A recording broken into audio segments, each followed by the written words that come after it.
Welcome to the program, Ant Timpson and Elijah Wood. Thanks. Thanks for having us.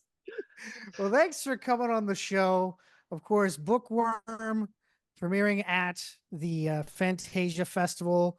A very fun family film, one that we haven't seen in years. For people who haven't had a chance to check out the trailer or hear about the film, what is it all about? Well, it's a story about a young girl who dreams of escaping into literary adventures. She's a bit of a bookworm. She's being raised by a solo mum. The dad's a has-been illusionist who lives in America. When mum has a misfortune, this absent father has to come down and look after his daughter. And they decide to go on a camping trip to search for a mythological creature called the Canterbury Panther, which is a New Zealand cryptid that has been around. And that's basically it in a nutshell. It's a tribute to the 70s sort of family adventure films I grew up with, a very sort of nostalgic throwback to those sort of Wilderness Family, Swiss Family Robinson, survival films, but with very heavy comedic effect. Elijah becomes an avatar for all the writer and myself's male insecurities about not stepping up in a time of crisis and shitting the bed as a parent is pretty much where it all stems from. Nice. As I was watching this, because it's such a fun film, and I'm curious for yourself, Elijah. You know, your long career, you have been the precocious kid with the adult who needs the guidance, as it were. And here the roles are reversed. You know, now you've aged up into the parental role. Was that something that you ever thought about when you were working on this project? And what was that like for you? Oh, sure. Yeah, it was not lost on me. Yeah, and look, I mean, it's the first time I've been a father in a film, playing out that dynamic, being a father myself. I mean, there was a lot kind of going on that I was intrigued by and excited by. And yeah, certainly the role reversal of being the elder with a precocious child who sort of speaks beyond her years was a new sort of dynamic. At the same time, working with Nell, who plays Mildred, she's so incredible. The movie really rests on her shoulders. It's written that way, and she really delivered so beautifully to where I genuinely kind of forgot about. I was not an elder. We were peers, working with each other, actor to actor, kind of thrust into this scenario, tramping about the New Zealand wilderness together. So she just felt like a partner in the best way. And there was a lot of fun to be had, both from a physical standpoint out in that beautiful sort of verdant, New Zealand wilderness, but also in terms of what the characters are going through. It's not without its depth. Each of the characters is on their own kind of journey.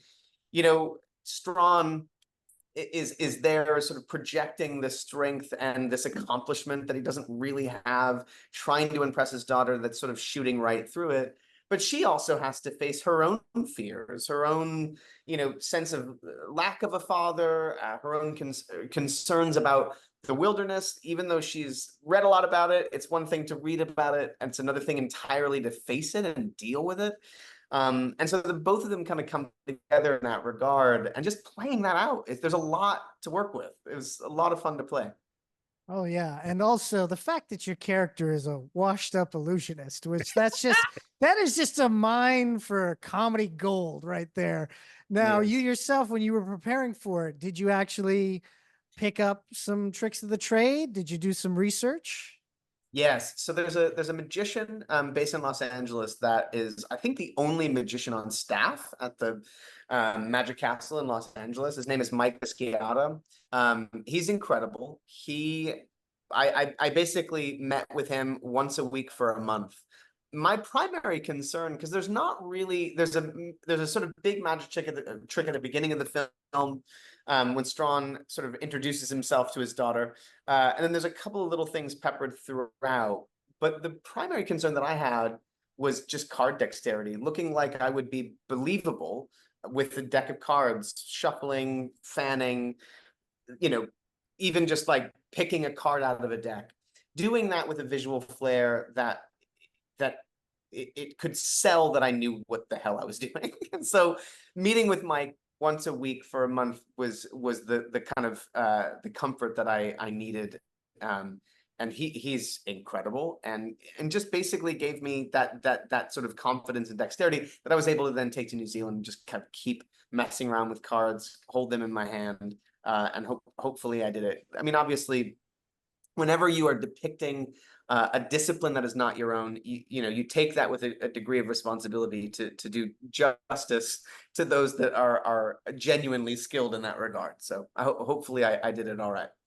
Oh yeah, no, I think you did for sure. All right, cool. Yeah, no, you passed. It's Yeah, okay. you can breathe easy. Yeah. It's all good. It's all good.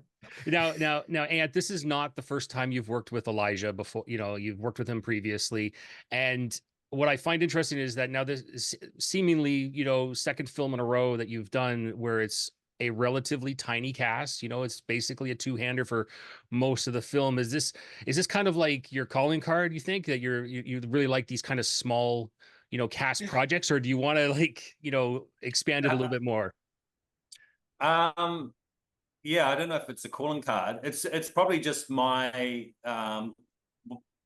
comfortability zone more, that I feel like those intimate stories are kind of my jam, and Toby writes great characters for those situations, so it's kind of they play out like that in my head. I just find it a lot easier in terms of how it's all going to play out with limited characters. I just feel like I feel like you can sometimes lose the connective tissue if there's too many tangents, too many dual narratives going on. I'm just much more comfortable with a singular, strong thematic base to work from with a couple of characters, and then you can have some dressing around like those. Just every sort of side character is a real pop to the beats of the story. Like you can throw Michael Smiley into the situation. He's like those, what's that term when they bring on someone in a basketball game? Like he's like the guy who just pops on the game. Oh yeah.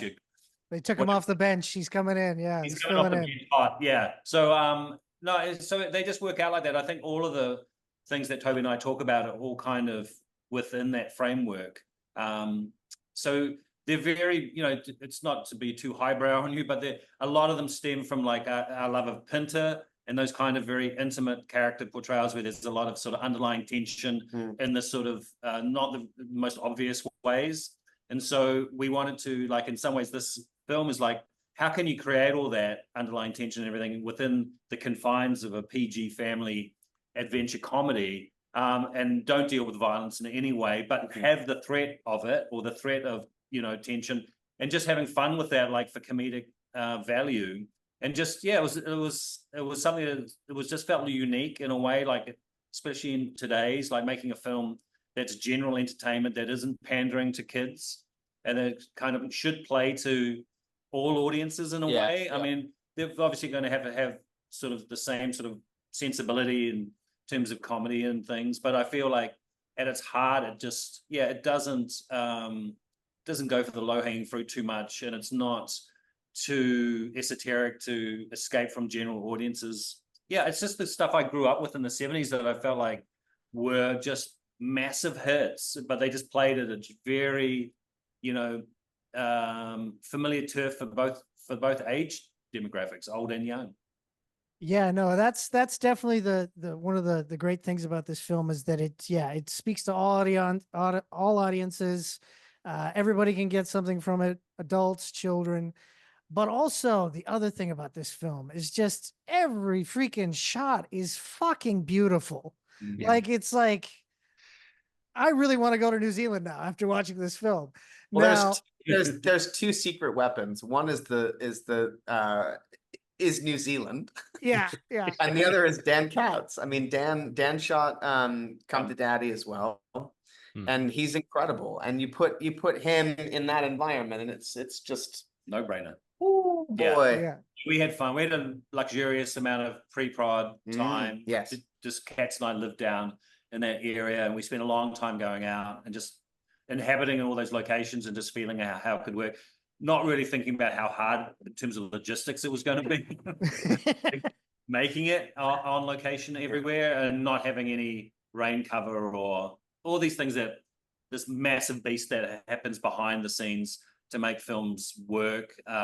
We don't have studio money to play with. It's independent film. So it was a big ask in a lot of ways to be able to do what we did, which is like most people will say, yeah, in my pea brain, I was like, hey, you know, originally it was like, let's do it all handheld, 2 characters, wilderness, for just small crew. I said crew of 12. They ended up being like a little bit more than that. So, but still pretty intimate and small. It was small, yeah. But it was a very different film once you get there and once you realize what the ambitions, what we really wanted to get out of the terrain in the area. So super happy with Cats, like, yeah, smashed it out of the park. We got lucky, man. We got lucky with the weather. Yeah, we did. The continuity could be shot because, you know, there's a phrase called 4 seasons in a day in New Zealand, which literally can happen in one singular day. You go through all the extremes.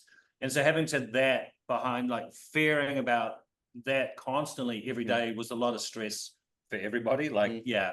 And we had, you know, we had multiple days in the same location. And if one day was like pissing with rain, then it was snow, then it was extreme heat.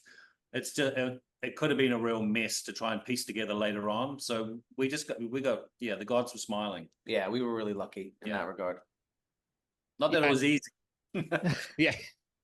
Yeah, I can only imagine, because like obviously, like, Elijah, you've had the experience, you know, in the past, you know, and that was a totally different production, you know, with Lord of the Rings, obviously, you know, and that you know, like, so like going from like, I know you've been kind of more into like indie films like this, the smaller films, you know, like you do big budget stuff sometimes, but you seem to be more into this smaller realm. Is this because you like the more intimate storytelling that's going on, that like that Ant is presenting here? I mean, I go where I'm wanted, and also, but also, I'm drawn to storytelling, and I'm drawn to interesting choices and filmmakers, and you know, on our first collaboration together, Come to Daddy, I loved the script. I had known Ant for years, so the idea of working with a friend was really exciting. I'd worked with Toby as a producer, both of us as a producer on The Greasy Strangler. So that was just kind of like tastes were all aligned with people that I loved. That's ultimately what draws me. I'm just drawn by interesting stories and great creative teams and a scenario that presents interesting challenges and a creatively fulfilling experience. I mean, it's quite simple. It just kind of comes down to that. And wherever that is, be it small or large, you know, it doesn't really matter. It's just about being creatively fulfilled. And I love working with friends. It's a joy when you can do it. It's awesome. Yeah, and it seems very much like, of course, friends bring out the best in each other in their work. And like, there's one specific scene in this film where everything is working together that it just breaks my heart. You know, a big moment has happened. And then, of course, Mildred is saying how this is the best day she's had in a long time. And Nell is just smiling at, you know, Elijah. And you have this look of such deep regret in your eyes, and the way the shot is, it just breaks my heart. Putting those moments together, do you guys really like feel that moment? Like, does it really, like, afterwards, are you like kind of like, wow, that was something? If you've done your job right, yeah. I mean, generally, you know, it's when you get to go to places like that, and you know, a lot hinges on those moments. Those moments are the sort of the touchstones of the film. It's really they represent the heart of the film oftentimes. So, you know, you go into those moments as an actor with a degree of pressure to deliver and to make sure that it all comes across. So I think when you do feel like you've gotten something, you do walk away with a sense of, it feels right. You do feel it, you know, hopefully. I remember that scene really vividly because she brought it like big time. Nell was so incredible in that scene. And I was just like jaw dropping, like, holy smokes, this is incredible. And not until later on I realized that there was a bug crawling all over her face, and she didn't flinch or wipe it away. And it was the perfect take. And I was like, oh my God, but everyone's just going to be staring at this stupid bug instead of watching her performance, which was amazing. Right. So we digitally painted this bug out.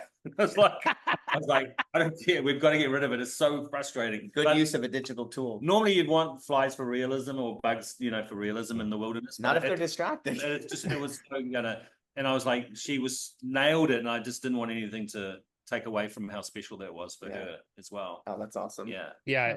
Well, like you bring up a really great point there, Ant. Like you've got two people here in Elijah, and Nell, who are the entire beating heart of this story. Like as you were filming it, did you really get a sense that yes, I casted correctly, I've got the right script, I got the right look, everything, like the performances are like, did you, as you're going through that, did you feel that the whole way through, or was it more like in the editing room? Like, are you still kind of nervous about it before going to an audience? Like, where are you with the project? I mean, you never know, honestly. You never know what you've got until down the line a little bit. But there was those sort of moments. I was like, holy, just don't. Me personally, like, just get out of the way and don't fuck it up. I was more like, I felt very confident in what we were getting between them. Was really like, there was just certain moments that were like completely magical, and just felt like this is really special. It was, it was all my insecurities about, the things I should be keeping aware of from my side of the fence.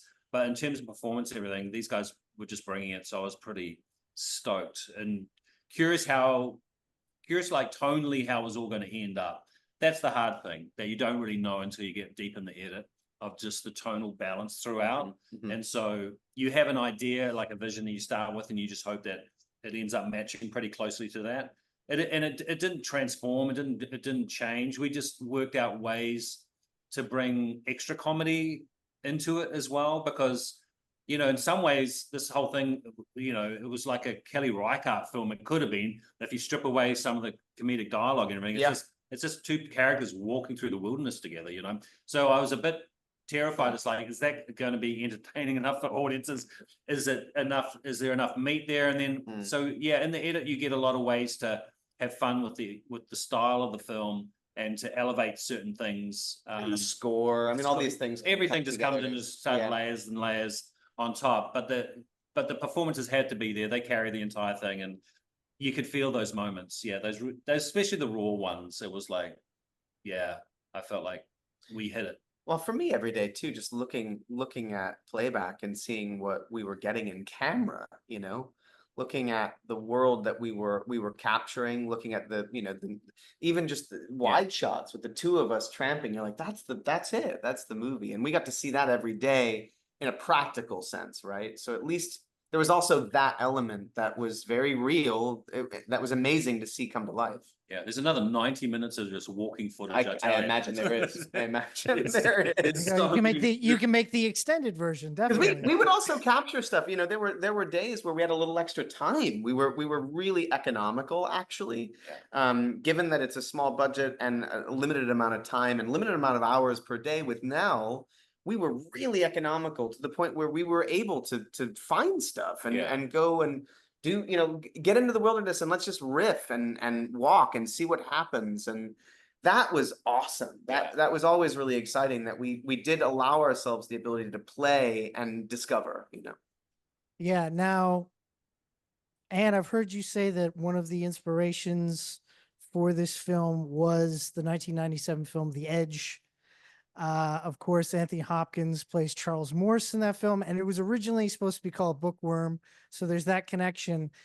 If Charles Morse was in the wilderness at the same time as Mildred, who do you think would find the Canterbury Panther first?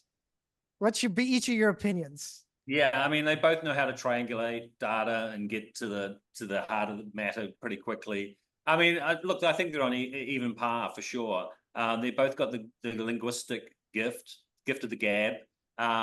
They're both, they rise to the occasion. I feel this. We didn't grab some parallels with Morse and Mildred, apart from the first letters of each name. We wanted to pay homage to Mamet's original script in a way, but I love that film. I just think it's a tremendous wilderness survival movie. And the final scenes between Hopkins and Baldwin are super heartbreaking, when especially like how they start off in the film. And so, you can draw a big bow to say that there's some sort of kind of cool parallels between Bookworm and The Edge, but it was more the sort of the Wilderness Family films that were kind of like the crux of the type of cinema that we were paying homage to. That feels like they're lost in time now, you know, in a way. That they're just, it's the short attention span has really kind of changed the structure of these modern family movies. They feel very hyper and manic to me. That's what I'm just getting old, man. It's all, it's all the TikTok generation. Yeah. But I feel like I've watched this film with some kids in the audience, and I was just so happy that they were kind of into it. I mean, Mildred, they really align with her big time. They love, you know what they really love? They love her giving an adult shit. You know, all kids, the kids putting parents in their place or an adult in their place, and that they kind of wear the pants. Like, that is something that kids like. You grow up with that. You know, as a dad, I've gone through all those things of like, you know, I'm getting the rebellious teenage pushback now. So there's a lot of that throughout Bookworm at different sort of levels.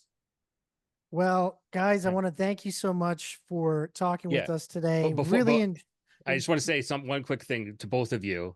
You've done something that I didn't think was possible, and Andrew can confirm this. You actually almost, with this film, make me want to go into the woods. Oh, there you go. Yeah. Wow. Yeah, I'm a concrete and steel kind. I'm a concrete and steel kind of guy, but like this movie almost convinced me that the woods were a cool place to hang out. That's rad. Oh, you just want to see a mythological creature, really, don't you? That's Oh, you know, okay. Pretty much. I'm a big cat fan. So. I'm sure the next horror film we see in the woods will bring them right back. We'll have to start this all over again.